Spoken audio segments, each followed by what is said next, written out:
అమ్మగారు, మేము 3 రోజులుగా ఆకలితో ఉన్నాం. మాకు కొంచెం అన్నమిస్తారా? అవును బాబూ, ఈరోజు కూడా, ప్రతిరోజు కూడా. ఫుట్పాత్పై అన్నమమ్మే ఒక స్త్రీ ప్రతిరోజూ 3 అనాథ పిల్లలకు అన్నం పెడుతుంది.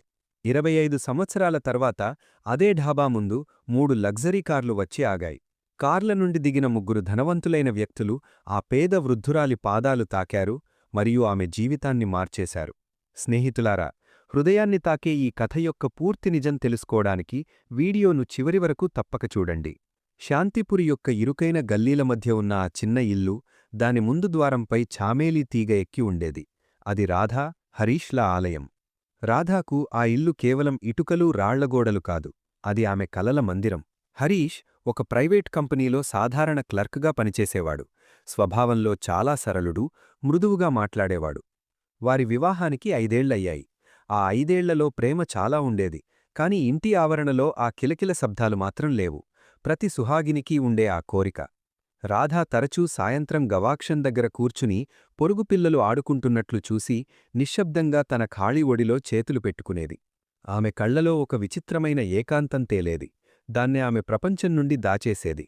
ఈ ఏకాంతాన్ని మరింత లోతుగా చేసేది ఆమె అత్త సావిత్రీదేవి. సావిత్రీదేవి వ్యక్తిత్వం ఒక గట్టి రాయిలా ఉండేది. ఆ కఠినత్వం రాధాకు రోజూ తట్టుకోవాల్సి వచ్చేది. ఒక ఉదయం రాధ ఆవరణ శుభ్రం చేస్తుండగా సావిత్రీదేవి ఎగతాళి చేస్తూ ఇలా అంది. 5 ఏళ్లయింది రాధా. హరీష్ ఏదైనా వంశమిచ్చే అమ్మాయిని పెళ్లి చేసుకుంటే నా వృద్ధకళ్ళు నా మనవడి ముఖం చూసేవి.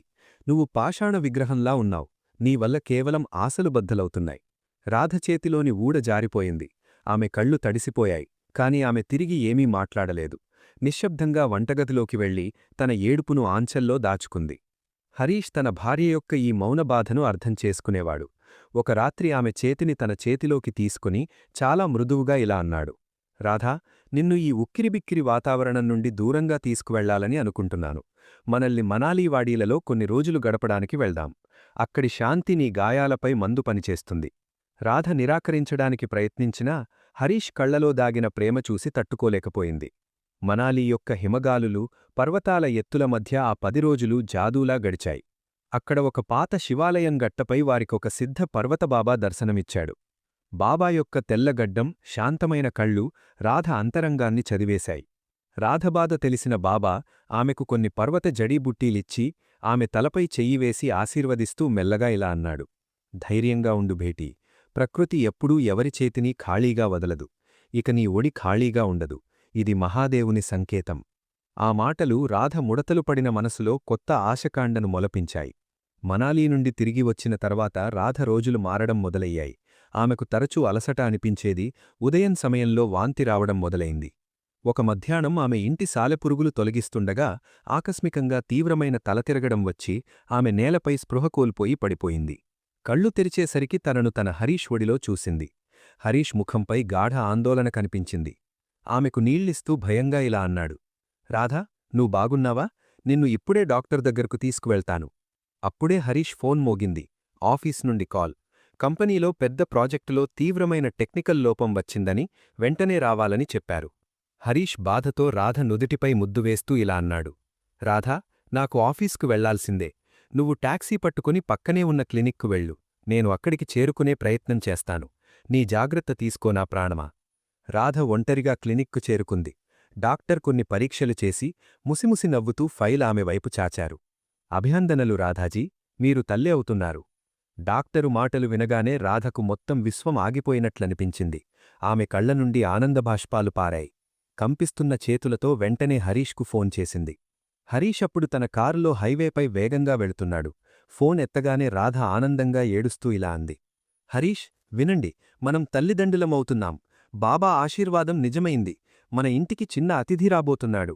ఇది వినగానే హరీష్కు ఆనందానికి అవధులిలేవు. కారు స్టీరింగ్పై చేత్తో కొట్టుతూ గట్టిగా అరిచాడు. నిజమా రాధా? నేను అత్యంత అదృష్టవంతుడిని. నేను ఇప్పుడే క్లినిక్కు వస్తున్నాను. మనం కలిసి ఈ కొత్త జీవితాన్ని జరుపుకుందాం. నేను నా కేసును నేనే ఫైట్ చేస్తాను మరియు కాని అతని మాట అసంపూర్ణంగా ఆగిపోయింది. ఫోను మరోవైపు రాధకు ఒక గట్టి అరుపు, ఆ తర్వాత లోహాలు ఢీకొన్నే భయంకర శబ్దం వినిపించింది. హరీష్, హరీష్ అరిచింది రాధ. కాని అక్కడ కేవలం భయానక నిశ్శబ్దం. రాధ క్లినిక్ బయటికి దిగబడి రోడ్డుమీద పరుగెత్తింది. భారీగా కాల్స్ చేస్తున్నా ఫోన్ కనెక్ట్ కాలేదు. అప్పుడే ఒక అజ్ఞాత నంబర్ నుండి కాల్ వచ్చింది. ఒక పోలీస్ అధికారి బరువైన స్వరంలో అడిగారు. మీరు హరీష్ గారి భార్యేనా? హైవేపై ఒక భయంకర యాక్సిడెంట్ జరిగింది.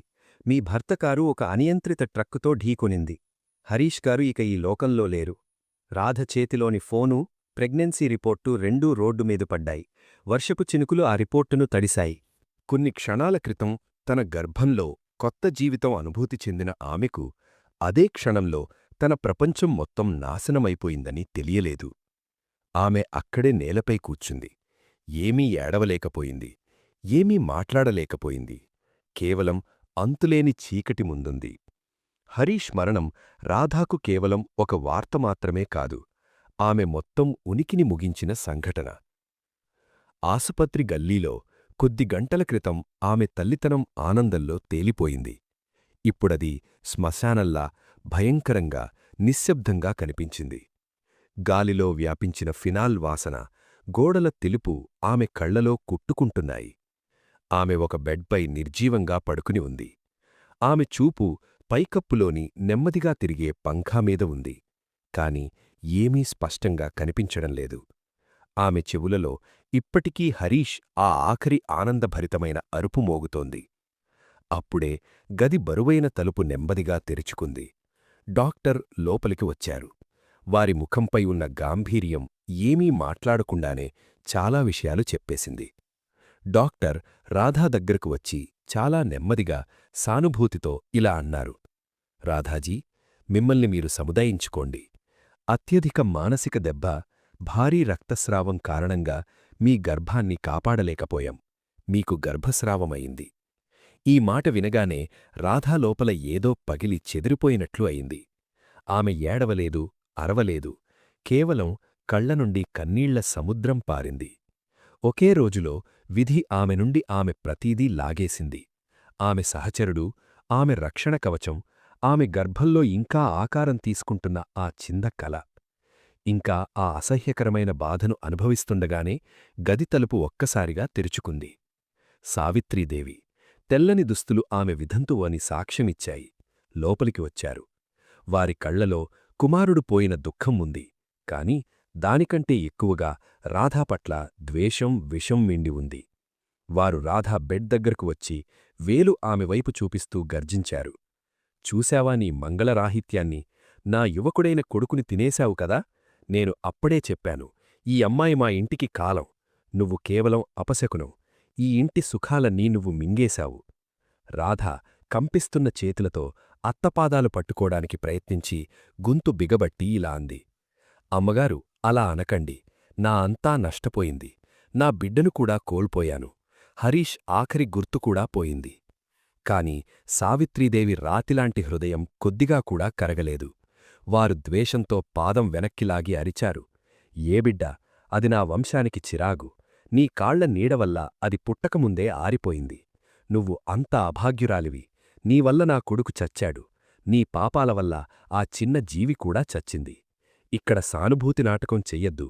నీకు హరీష్ ఆస్తిమీద కన్నేసుకుని కూర్చున్నావని నాకు తెలుసు. కాని గుర్తుంచుకో, ఒక అపశకున స్త్రీని నా కొడుకు సంపాదనకు చేతులు వేయనివ్వను.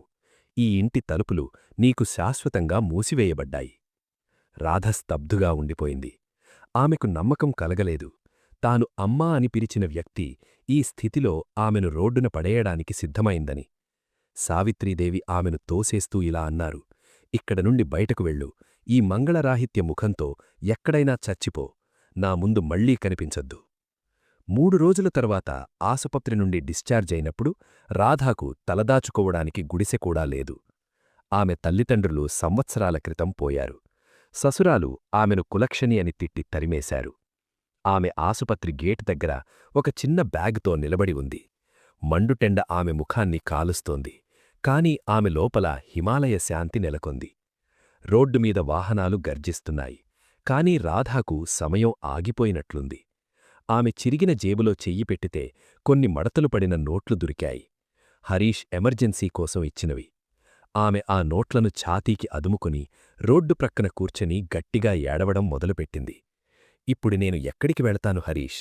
నా ప్రేమ నీకు నిజంగా కాలమే అయ్యిందా?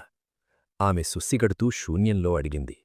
ఇక ఆమె ముందు ఒక పొడవైన, దుమ్ములేగే గుర్తులేని రోడ్డు. దాన్ని ఒంటరిగానే నడవాలి. సమాజం ఆమెను అభాగిని అని ముద్రవేసి గల్లీల్లో తిరగమని వదిలేసింది. కాలం తన మదమత్తి చలనంతో సాగిపోయింది.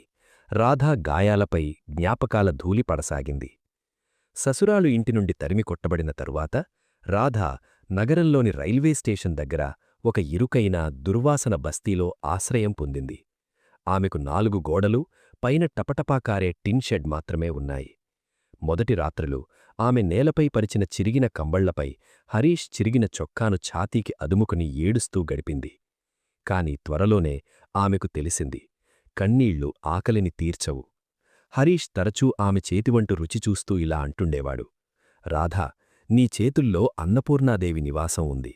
ఇంత రుచికరమైన ఆహారం పెద్ద హోటళ్లల్లో కూడా దొరకదు. ఆ మాటల్నే ఆమె బలంగా చేసుకుంది. మిగిలిన ఆభరణాలు అమ్మి ఒక పాత చెక్కబండిని కొని తన కష్టంతో మెరిసేలా చేసింది. రోడ్డు ఒక దుమ్మి మూలలో రాధా వంటగిస్సి బోర్డు వేలాడింది. పోరాట రోజులు హృదయాన్ని కోతకోశాయి.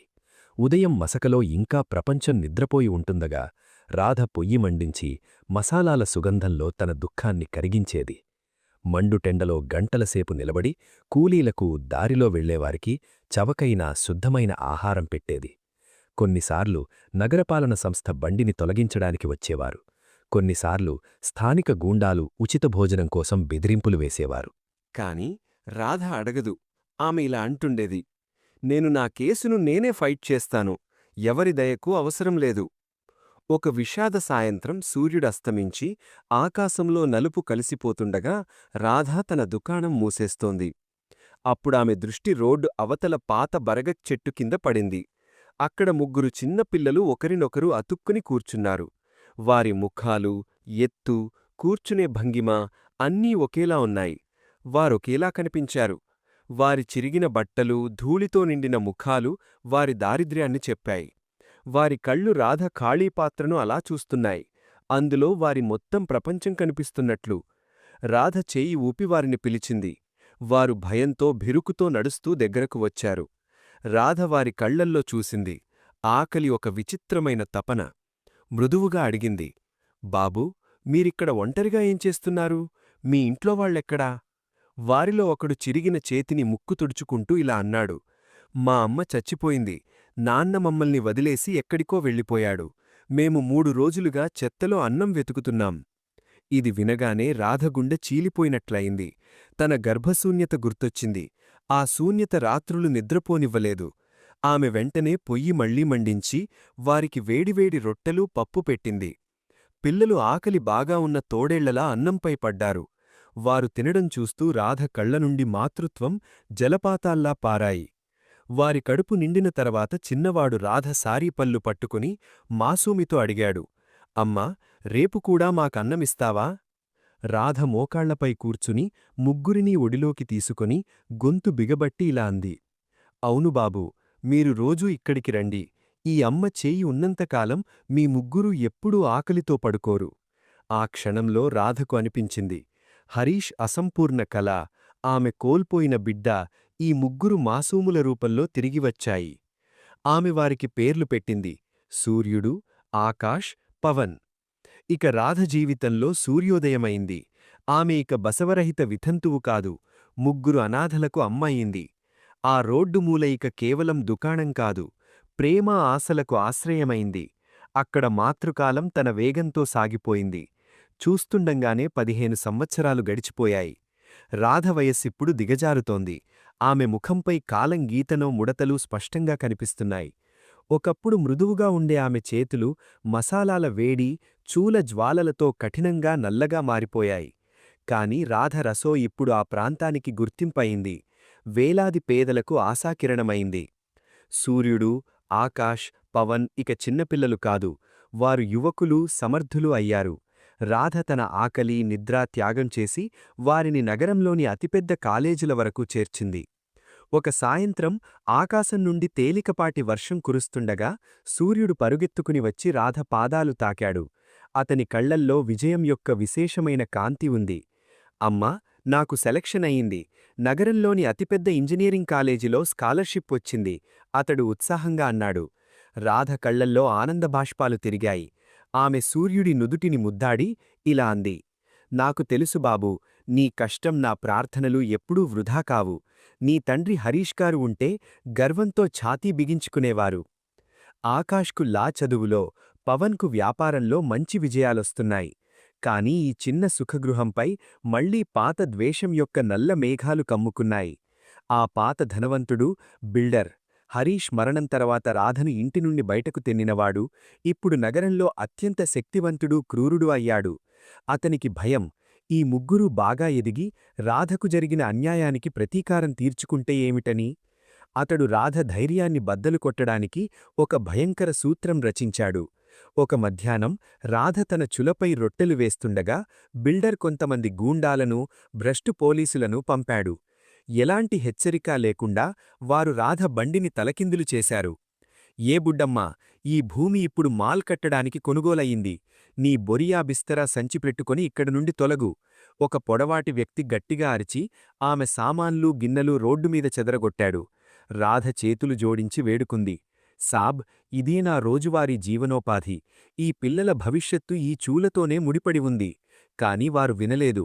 ఆమెను తోసి నేలపై పడవేశారు. ఆ రాత్రి రాధ ఆరోగ్యం బాగా దిగజారింది. తీవ్ర జ్వరం ఆమెను పట్టుకుంది. రాధ తన చిన్నగదిలో స్పృహలో కోల్పోయి పడి ఉండగా బిల్డర్ తన సూత్రంలో రెండవ, అత్యంత ప్రమాదకర భాగాన్ని అమలుచేశాడు. అతడు నగరంలో ముగ్గురు సోదరులను కలిశాడు.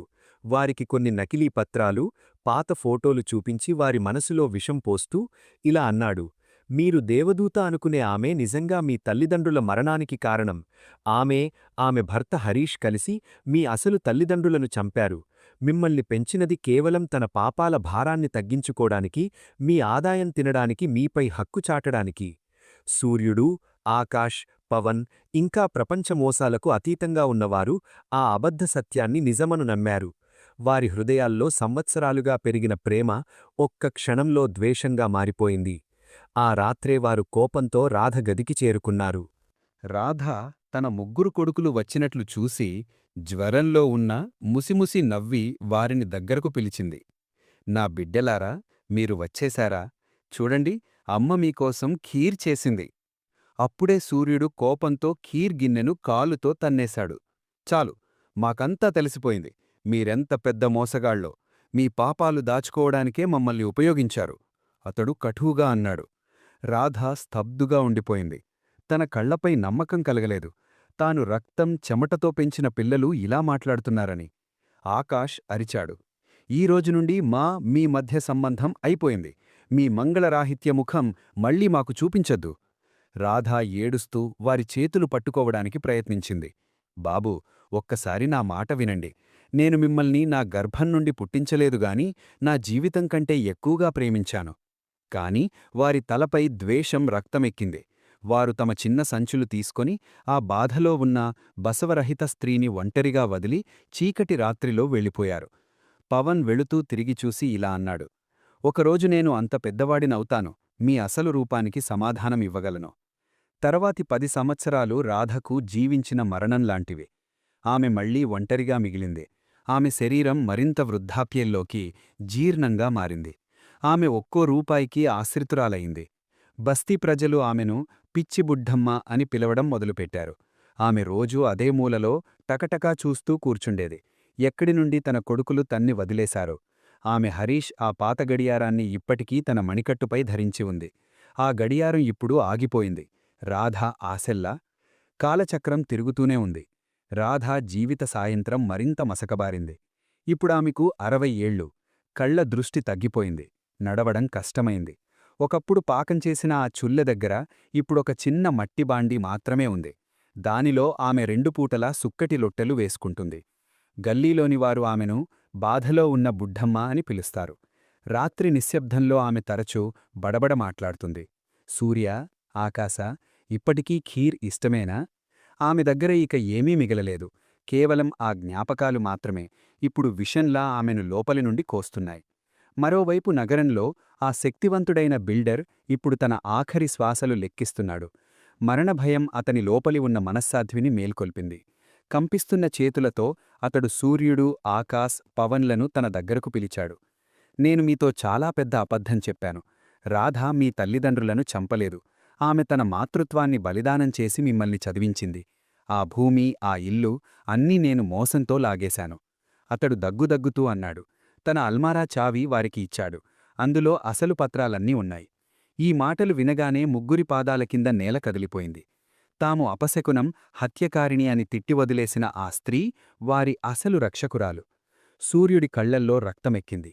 ఆకాష్ సిసిగట్టాడు. పవన్ గోడకు చేత్తో కొడుతూ అరిచాడు. మేమేం చేశాం? మా అమ్మ గొంతుపట్టి చంపేశాం.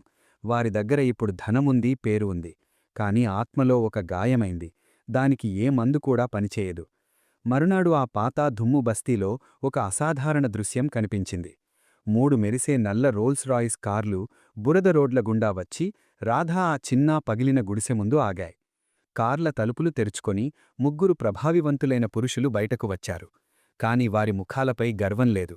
కేవలం గాఢ దుఃఖం, అపారమైన సిగ్గు మాత్రమే. రాధ అప్పుడు తన గుడిసె బయట ఒక రాయిపై కూర్చొనుంది. చేతిలో చిరిగిన పాత ఓడిని పట్టుకొని ఉంది. సూర్యుడు తన అమ్మను ఆ జీర్ణస్థితిలో చూసిన వెంటనే పరుగళ్ళు దగ్గరకు వచ్చి బురదలో మోకాళ్లపై పడ్డాడు. అమ్మా, నన్ను చంపేయమ్మా, నేను అపరాధిని. నేను నా అమ్మపై అపవాదం మోపాను.